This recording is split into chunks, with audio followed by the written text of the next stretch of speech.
It's all up to you how you deal with them. You make them or destroy them. If you want a proper behavior from your students, incorporate that behavior also in yourself. Say sorry if you're wrong. Never hurt their feelings. Never condemn them. Never criticize them.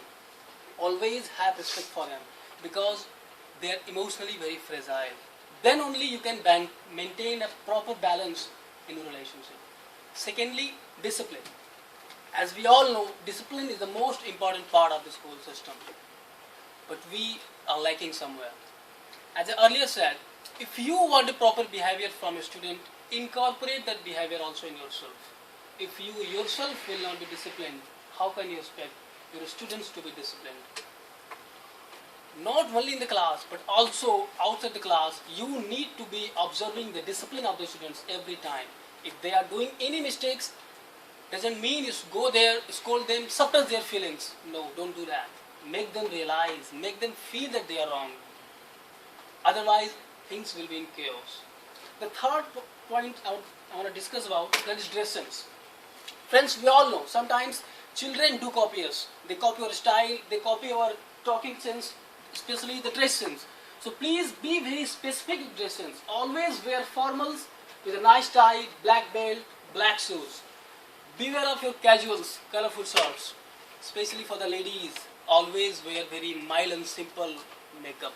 Always remember you are coming to a school, not a party. And your jewelry, big jewelries and so many colorful stuffs will not be allowing. The fourth thing I want to discuss, the attitude of the children. There are some teachers, in fact there are some teachers who think they are in the school only to teach.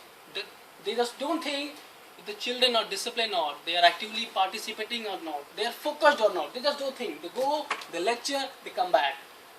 If some kids go to them with their special problems, they just scold them, make them move away. They don't try to feel their problems. To such teachers, I humbly request, please don't be indifferent to your children. The very feeling of patriotism, the very good attitude towards society, morality, ethics, so many other kind of stuff a kid develops only in the school. If you are not considering such virtues, you're not trying to inculcate such virtues into the children, simply you are playing with the future of that kid and also playing with the future of our country. Fifth point I want to discuss, never come to school with the family problems. Friends, we as a teacher always supposed to be inspirational, motivational, charming, lovable, energetic all the time. But we are also humans, not God. All the time we cannot be charming and lovable. We do have some problems. We do have some psychological problems. But my request is that if you are coming to school with such problems, simply your academics, your style of teaching will be affected. So please put the problems behind the school gate. If you're no mood to teach, simply don't teach. Be free. Go to home, take rest, but come in the next morning with full energy. The sixth topic I want to discuss, the importance of co-curricular activities.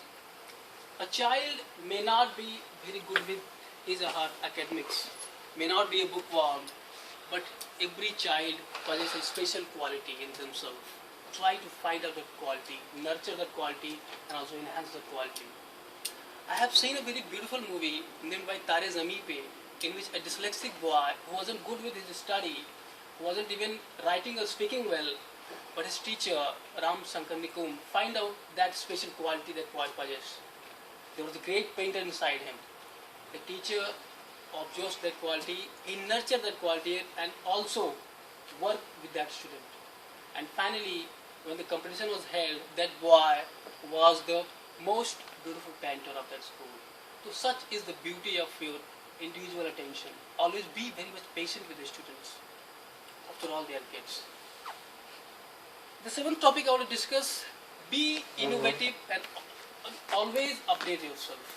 Friends, in this fast moving world, every day new technology, new policies, new economic policies are coming. If we as a teacher of science or economics are not updating ourselves with these things, we will be behind.